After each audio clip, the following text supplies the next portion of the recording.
Hello, y'all, and welcome to this week's edition of The Classroom, starring myself, Double K. You know I bring it right here with the dual, O'Malley or Swab, depending on the week. So y'all tune in and listen to what this week's hottest debate topics are right here on Four Aces Presents.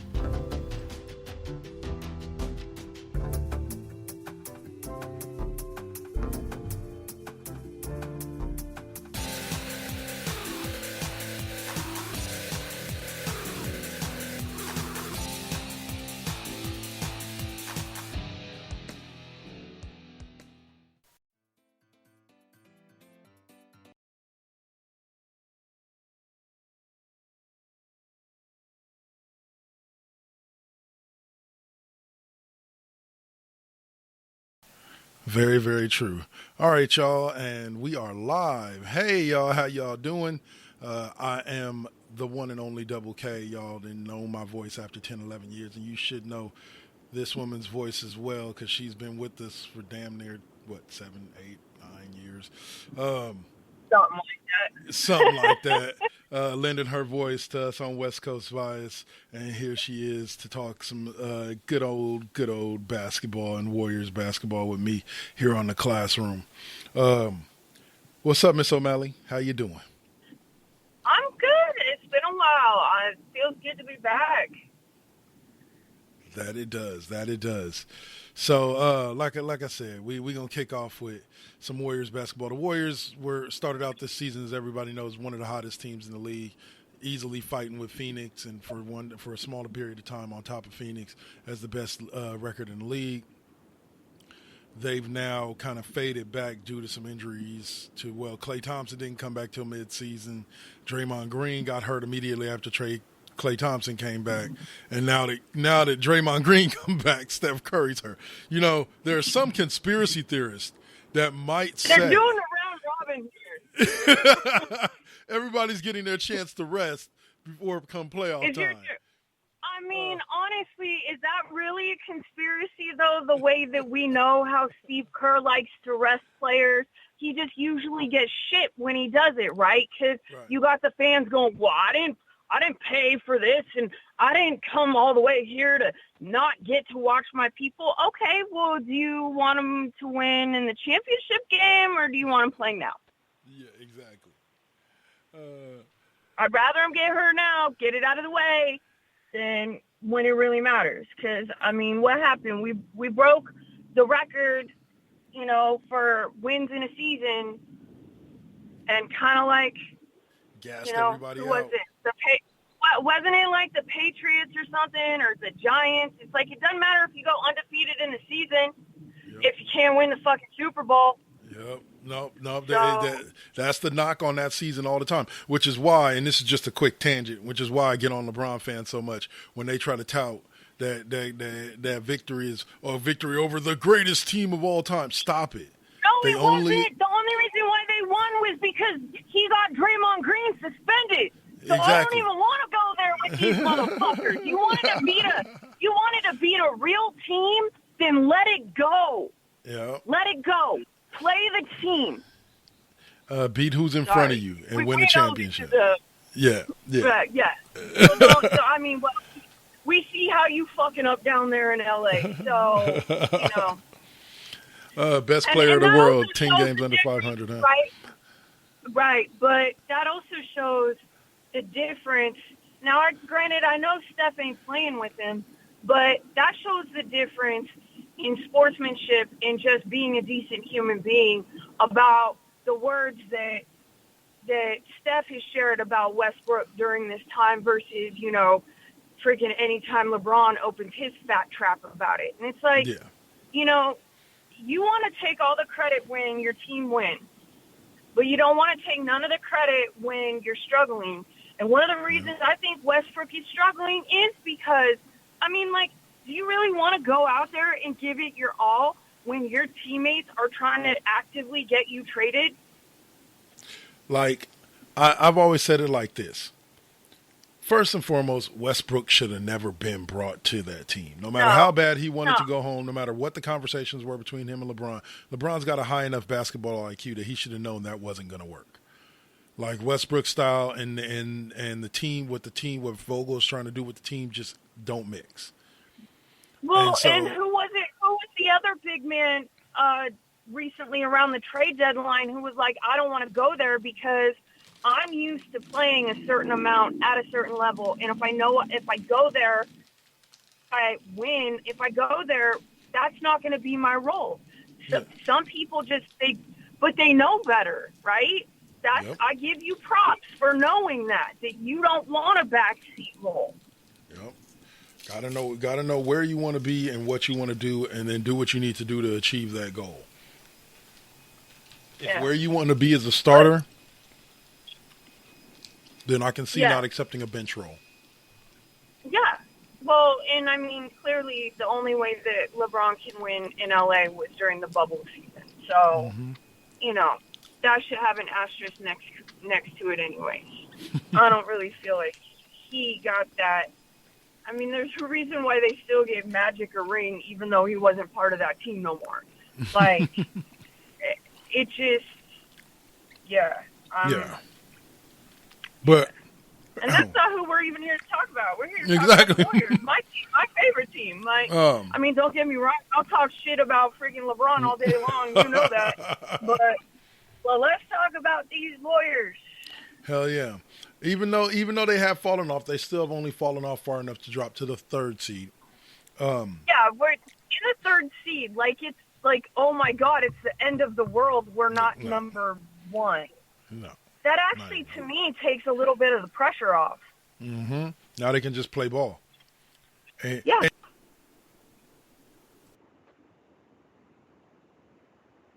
here.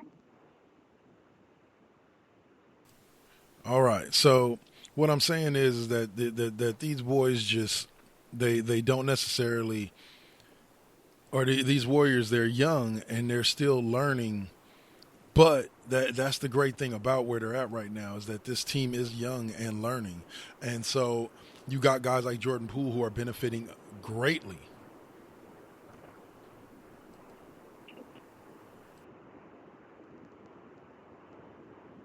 Yeah. You just cut out for it. Yeah.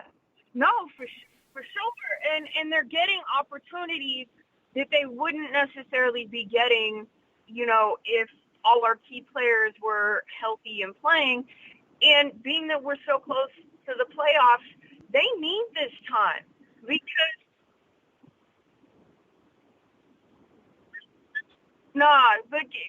they need this time because come playoff time, we might need one of these guys in a pinch.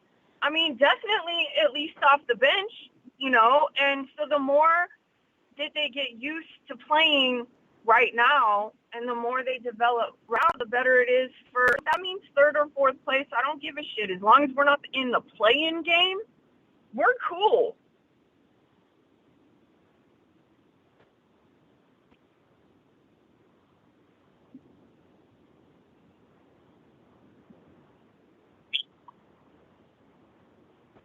Well, damn, dude. No, it's cool. But I know a lot of people are talking shit because, like, they expect to see the Warriors in that number 1 seed, right? So it's like, if it's not number 1, it's not anything. What is it? Talladega Nights? If you're not first, you're last. Like we ain't in the playing game, okay? So that I'm happy about that. And we got to the playing game last year, even not being super great.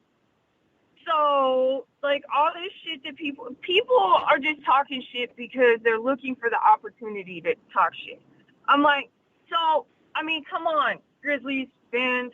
I mean, talking about somebody in specific, but like, when's the last time your team won a championship, a playoff game, anything?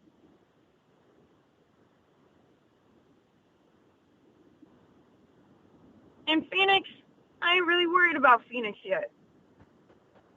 I'll take that as it comes.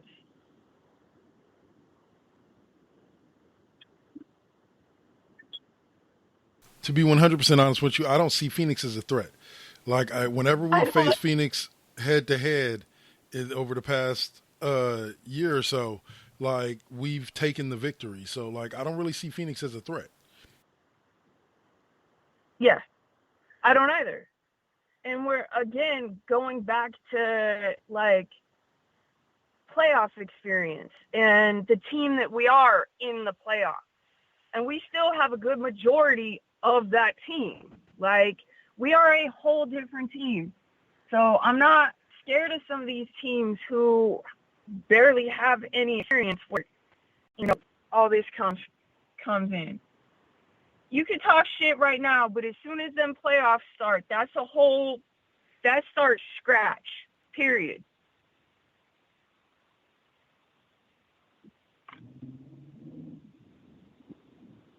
Very, very true. Like when you when what you do in the playoffs is what counts. Now it's kind of a similar argument to what Lakers fans make about don't worry about where we are now when we get to the playoffs. But no, y'all sucked even without or with Anthony Davis and LeBron and Westbrook on the floor at the same time. And you expect all of a sudden in the playoffs y'all gonna turn it on and make some run? No. And the same thing kind of goes for the Warriors in the fact that we're finally getting now this last stretch. We know James Wiseman is not coming back. We know Steph ain't gonna be back to the playoffs, but Steph fits in seamlessly to our offense and on the court. Clay gets valuable minutes because he's gonna be playing more minutes with Steph off the floor. Draymond gets his valuable minutes from his 22 game absence. Jordan Poole gets some very valuable minutes, and then we've already seen when the Warriors played. I forget who it was, Philly. What the three-headed monster of Curry, Thompson, and Poole can do for you as far as a scoring punch. Yeah, but nobody want to talk about that because they're too scared. They're just like hoping that we, ignore that and move along. Nothing to see here, folks. But yeah, it's going to be a whole different. Because, that's how it's always been. Warriors are one of those teams that when they're good, they're good. And when they're bad, they can have some stinkers. Like I said, how do we lose to Orlando and then turn around the next night and beat Miami is beyond me. Like, I was just huh? Yeah, but there's a lot of teams. Like it's like even in football, right? Like usually, like the undefeated team ends up getting beaten like the Browns or something. It happens, right? It just okay. So they weren't playing the smartest, but they're still. If you want to look at how they've been over the last, few weeks, months, and base what they're going to be like in the playoffs, go right ahead because that's just dumb. 'Cause It's on the same level. It's on the same level to me as those people that say, I forget was it 2015 or 2016 when we played the Spurs and Kawhi Leonard got hurt. And they're like, they were kicking y'all butts by 20. If Kawhi's healthy, they win that whole series. How the hell do you project an entire series out of one half of basketball? Yeah, like you might be able to say at best they would have won that game if Kawhi was still in there, but you can't predict what would have happened the entire series just based off of one half of basketball. Like no, I think that was 2017. Because then we turned around and lost to him against Toronto the next year. All right, very true. Very true. I was dating a Spurs fan at the time, and that's all I fucking heard was about, if Kawhi hadn't gotten hurt, well, you know what? If I won the lottery, I'd be a millionaire. But here I am. Yeah. So, people can say whatever they want. Exactly. at the end of the day, we know. I'm already thinking ahead, and I know I shouldn't be, but I'm like, does this mean that the parade goes on in San Francisco this year? Like, I still have a problem with that.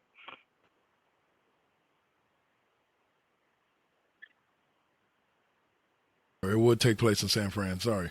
But okay, so I'm going to end this on one more note about how I got the privilege to school a cat on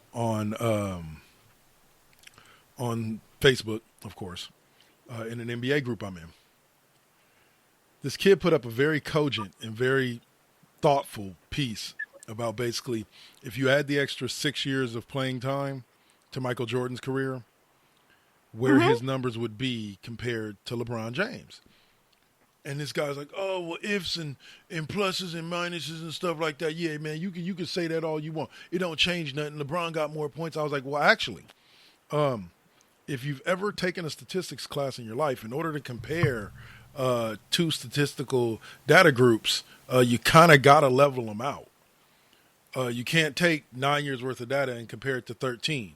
You either have to chop off those, or you got to chop off those extra 4 off the second data set, or you got to add an extra 4 to the other data set. Most of the time, they chop off the 4 years from the one data set that's over.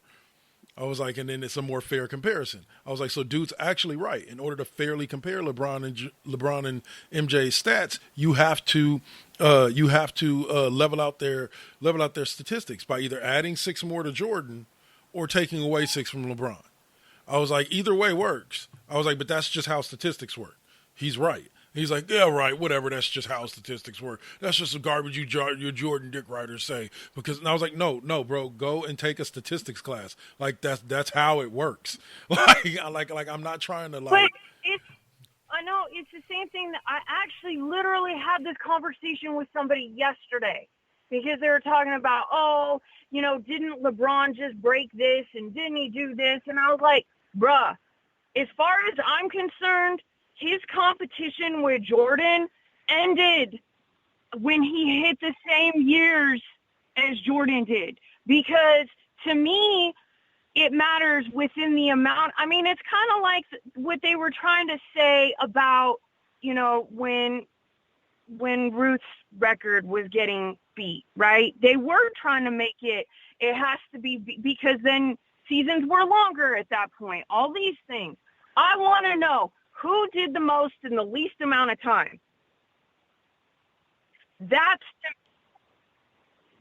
No, because here's the other thing is that both Kobe, God rest his soul, and LeBron were straight out of high school. So, go fucking kick rocks. All right, so that's going to end it for us right now. We're going to go ahead and take a quick podcast promo break, and then we'll be back to talk this crazy, and when I say crazy, I mean loony crazy NFL offseason and free agency. You're listening to The Classroom right here with Double K and OMalley on the 4 Aces Presents Radio Network. Peace.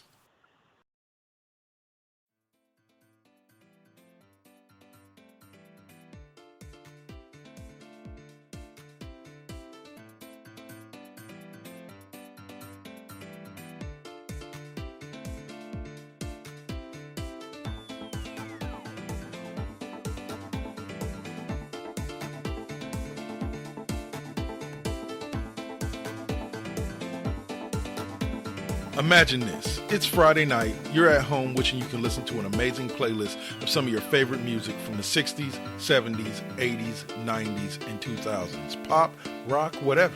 Then take out your favorite podcast listening device and tune in to KD5P, otherwise known as K-Double's 5th period music class. Every Friday night from 8 to 10 p.m. Pacific Standard Time, K-Double brings you some of your favorite tunes live on the 4 Aces Presents Radio Network on Live 365.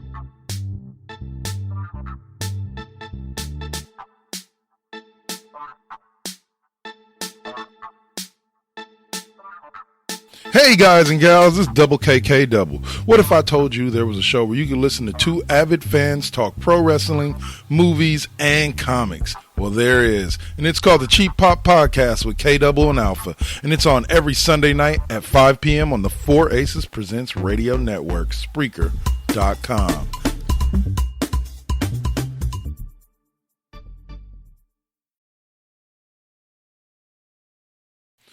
All right, y'all, and we're back. And so we're going to kick off this talk with what most would consider a blockbuster trade, including myself.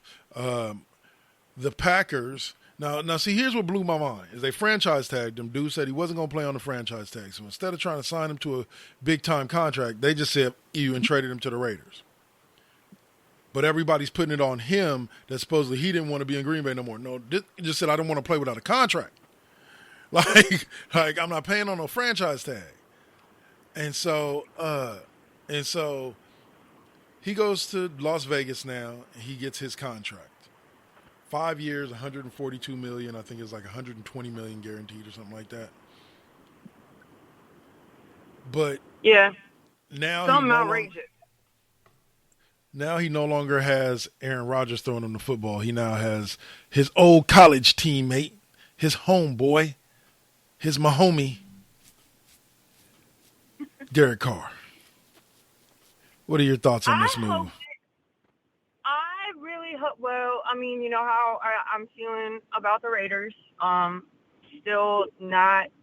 You know, I'm still sticking with my college ball. Not that I don't pay attention, because I still pay attention to all the NFL, but you're not going to get me out there cheering for the Vegas Raiders. That's just not going to happen. And it's not just because of the move. It's some of the other stuff that go along with it. And it has nothing to do with the actual 53 men on that field either. But I think that I hope what this means is that finally this man is going to have the courage to let that ball fly the way we know he can. Amen. And I also hope that now that freaking Gruden ain't in the mix, that will be allowed to happen even more. I honestly feel like Gruden clipped his wings a bit. But I think that this is a great matchup because it puts him back with somebody he is safe and comfortable with and knows that he can rely on. And I think that that's something, honestly, he's been lacking since, 2016? Yeah, since about that. I mean, yeah. So, I mean, it is what it is. I really hope that this means that, he's going to really be able to flourish. To be quite honest, I was surprised before they picked Devontae Adams up, I was actually surprised that they were continuing to go with Carr.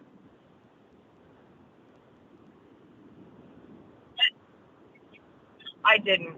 And more than anything, just because a lot of fans like to talk a lot of shit. A lot of, no pun intended, but Monday morning quarterback going on. And a lot of them have liked to have pushed the blame onto him. And, you're soft. You're not, calling these plays. I mean, he ain't the fucking coach. Yes, no he has shit. the power to go out there and, switch something up if something comes up. But he is doing the job he's told to be doing. So, yeah. And he hasn't had the most reliable wide receivers. And unfortunately, the few times where he's really let loose, and it should have made a huge deal for him, it was the receiver, the tight end that shit the bed. I'm not saying Carr doesn't have his faults. And, I mean, we saw, I just want to see 2016 before the broken ankle Carr again. The quarterback that had more fourth quarter comebacks than any other quarter. I think you will. So, I'm hoping to see that. They're not my team no more, but I'm hoping to see it because I don't wish the players any ill will. It's just all the freaking ownership, leadership, and management I hope fucking jump off a bridge. Well, look. And the city of Las Vegas. Well, that one blew my mind just because, like I said, Devontae Adams and Derek Carr hooking back up again. You give Derek Carr, Hunter Renfrow, and Darren Waller to be able to work with Josh Jacobs coming out the backfield. They did sign Chandler Jones. Supposedly they were going after J.C. Jackson, but they didn't end up getting him. He ended up going to San Diego. Along with, let's talk about this next we trade. Talk about San Diego too. They ended up going out and finding a buddy for Nick Bosa or for Joey Bosa in the form of Khalil Mack. Carr has got to be shitting a motherfucking brick. Oh my God, I know I would be. I saw that and was like, I'd be writing my will. But I mean, I'm sorry, bruh. I'll use prison terms. Sorry, bruh. Just business, right? Because I mean, that's what it's gonna be. His job. I see him. He's gonna fucking sack the shit out of him, but then he's gonna turn around and he's gonna offer him a hand and pull him back up. That's exactly what I see happening. But if I'm Carr, I'm fucking. Those are the 2 games of the year that I am dreading the most. Well, like I said, looking at that you combine that corner J.C. Jackson from the Patriots with Mack and Joey Bosa and the young studs that they already had in that defensive backfield, and like she said, San Diego is going to be a monster next year. The Chiefs really didn't. They're going to have nobody at their games, but they're going to be beat. Well, the Chiefs went the other way and kind of got worse. Out of all 4 AFC West teams, they were the only one to really get worse this offseason. And that's hard to say because they gave up Tyreek Hill to Miami, but they added Juju Smith-Schuster. And okay, I'm going to cry about that one. That one hurts me to my core. It was bad enough when he was a Steeler, but I could handle that.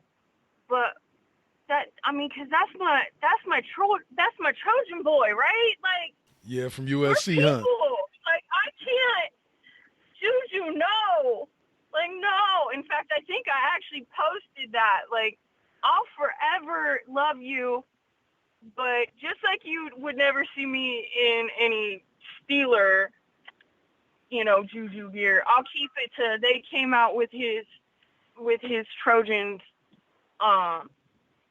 jersey, so I'll keep it there. But I can't be super mad at it just because I adore this kid. Like, he is just a good, wholesome kid. That, I mean, yeah, people make me, you should be concentrating on football, not on your TikTok. But, like, shit, if his TikTok is the worst that we're worried about, I think that he's doing pretty freaking good. No shit. Especially for a kid who came into the league, when he came into the league, was the youngest in the league and balled out that year and was still riding like, he didn't even get his driver's license until after somebody stole his poor bicycle. I just wish it had been, I mean, honestly, because last year when they were talking about, because he wasn't supposed to end up back at the Steelers last year. They were going to trade him. They needed the cap space. And I was always saying that might be the one thing that could get me to go back to, like, at least paying more attention and cheering for him during Raiders games. But no, he went to the Chiefs, so... See what happens when Mahomes marries his fiance? Everything goes to shit. Killing me. All right, so the final team that made a big move in the AFC West was the Denver Broncos. And when they made a trade with the Seattle Seahawks where they got Russell Wilson and I believe a 4th-round draft pick for Drew Lock, Noah Fant, a defensive lineman, and I want to say a couple of first-rounders too. I mean, I don't. like that's the other. I guess that's also the part that I was a little bit surprised that they kept Carr, because Russell Wilson. There had been some talk about them possibly getting Wilson, but clearly, Denver was willing to apparently fork out like 3 housing developments, 8 kitchen sinks, a Home Depot, 3 Lowe's, and the Olote truck on the corner in order to get Russell Wilson. So, like, I think he's awesome. And I know they're in dire need, but man, like, that's a lot. Everybody's been saying they're one quarterback away from being Super Bowl contenders. Well, I mean, you know what? We saw it with Peyton, didn't we? Yep.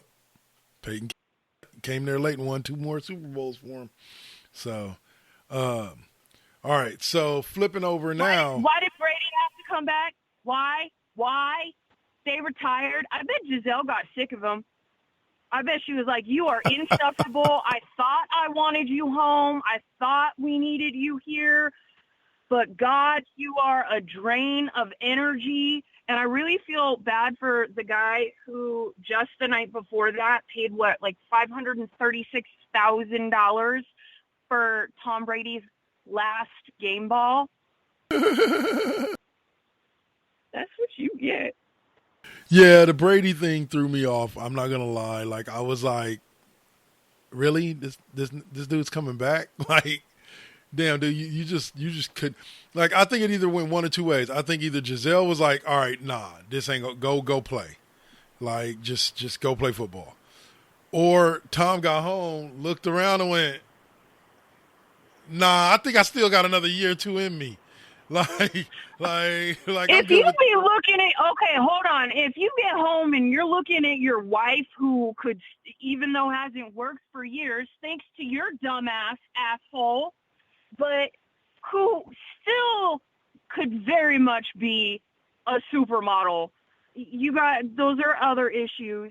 But I honestly think, I think what is sitting bitter inside of him is that I think he doesn't want to end his career on a loss.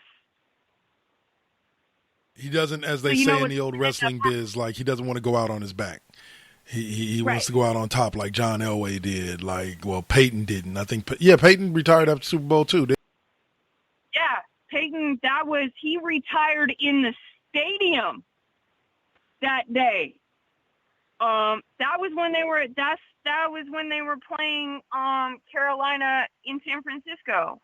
And yep, I remember that. That's what you do it. That's why, you know what, Brady, you stayed in a year too long then, bruh, because you should have retired after your Super Bowl with Tampa, because now, you know, what's the more likely thing that's going to happen is that he's not going to get it. He's just going to be chasing it, and he's not going to get it. And then he's just going to start being one of those quarterbacks that didn't throw in the towel when they should have. Maybe. There was a lot of people who thought he was going to fall off a cliff 5-6 years ago, and he's won 3 Super Bowls since then. I've learned never to doubt Tom Brady, but I don't think they're winning a Super Bowl like anytime in the near future. Like, I think you're right. I think he'll put up some great seasons, but I think they'll take some tough losses in the Super Bowl only because of in the playoffs, only because of the fact that the Rams are going to be good for at least another year or two. I think them not getting Von Miller was huge. I think them letting Von Miller go to another team, I forget where he went to, was huge in making their defense a little bit less lethal. I think if Aaron Donald truly does come back, they're going to be a strong defense still.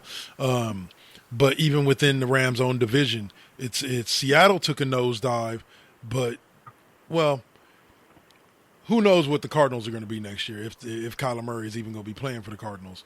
And then the 49ers, whether they move Jimmy G or not, Trey Lance is the starter, so everybody's expecting them to get better. Their defense is young and stout, so at the end of the day, I don't think his road to a Super Bowl will be as easy as everybody thinks. Because, like I said, he's still got to go through the Packers. Because even without Devontae Adams, they still have Aaron Rodgers, that bad man at quarterback. So they got to worry about the Packers, the up and coming Niners. Do they? The huh? Do they really? I said, but do they? Do they really? Yeah, because I don't think that Tampa Bay's really gotten any better than they were that Super Bowl year through this offseason. Like they've lost a couple of players. I mean more about the Packers having Rodgers. Like, they may still technically have him, but, I mean, I think that man's been checked out for a while. Oh, I agree, but he still signed his name on the contract, which means they're going to have him playing quarterback, and the man knows how to play quarterback. Like, I can't say that a team that has Aaron Rodgers at quarterback, even at 50%, doesn't have a puncher's chance to at least make the playoffs. And so it all really depends on what they do with the draft. From what I've heard, they would have been smart to have gone after Juju.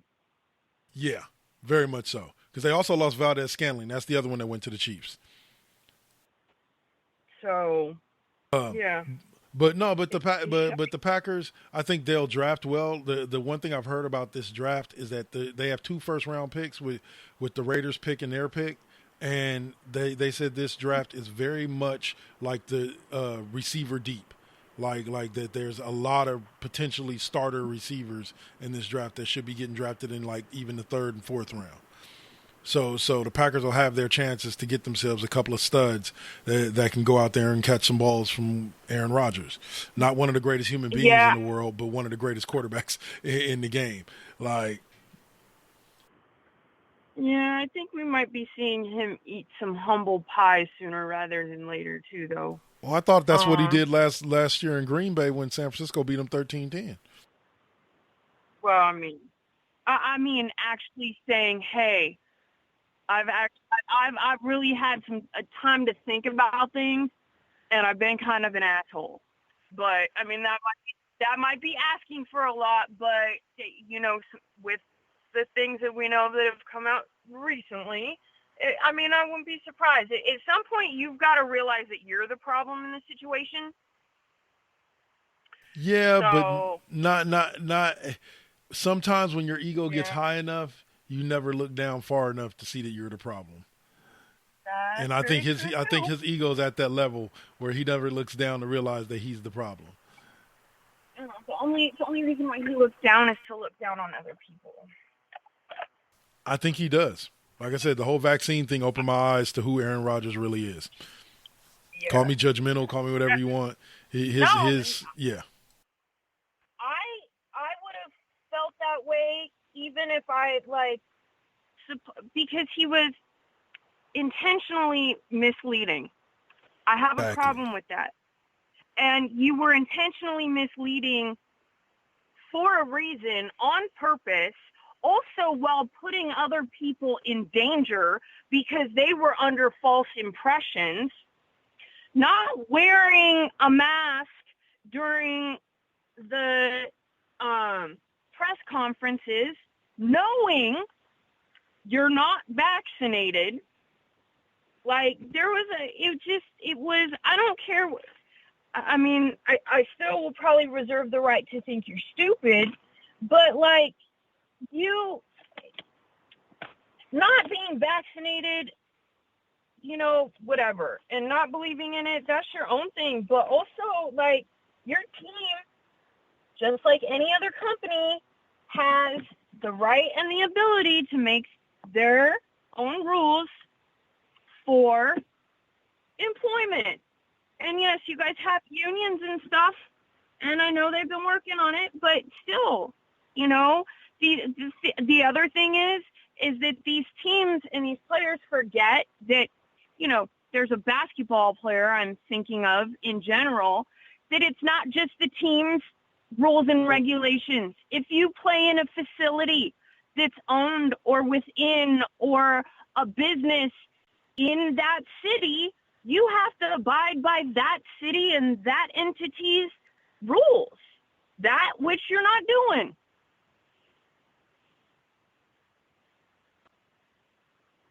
But boy, it's been a free agency for sure.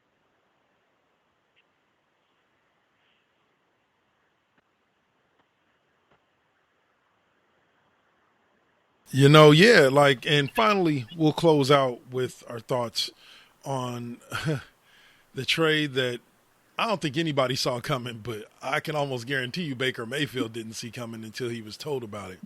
And that was the Browns deciding to go after the belittled but betroubled Deshaun Watson and keep him over Baker Mayfield, who's now looking to be traded, who's requesting to be traded, but you really had a choice, bro, like like after a team trades for your replacement, you ain't long for that team, even though he may be in a Jimmy G situation where he's stuck because the quarterbacks that are already considered to be starters are ones that people are good with.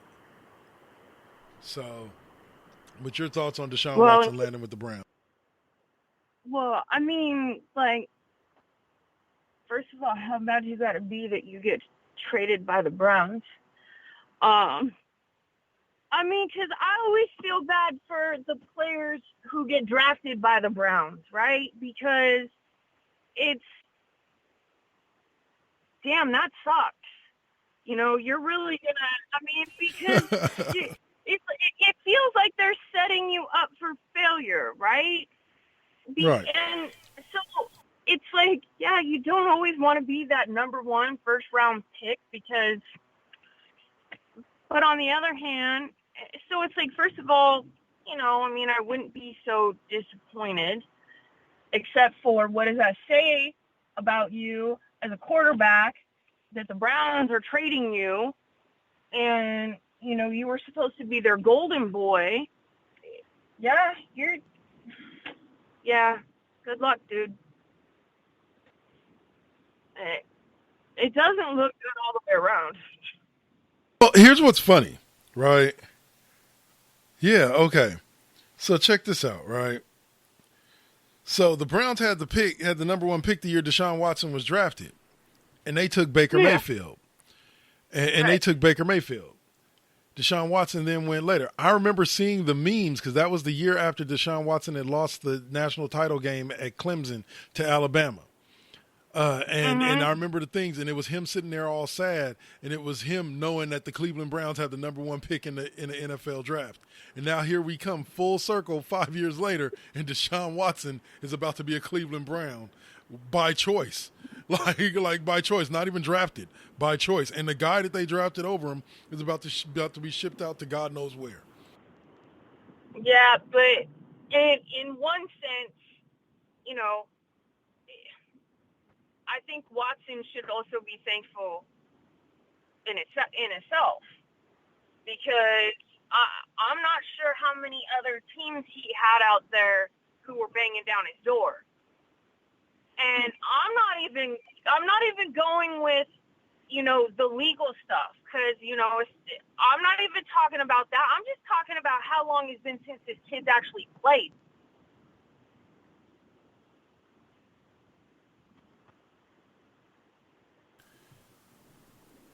The Browns don't know what they're getting, and this is what's so bad. But they know that what they're getting is better than Baker Mayfield. Yes.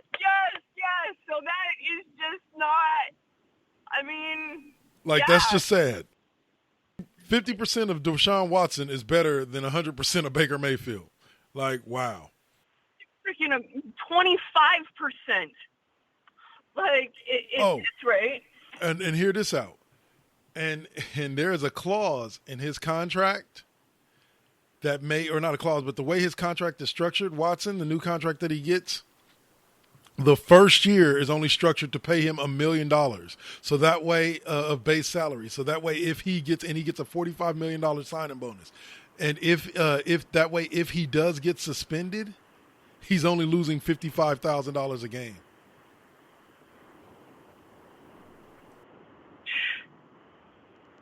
Wow. I need his agent, lawyer, attorney. I was like, really though? That was smart though. But I mean, but still, the fact that that's even a thought in the back of your head is also ridiculous at the same time. When I read the article about that clause, I was like, God damn. Wow.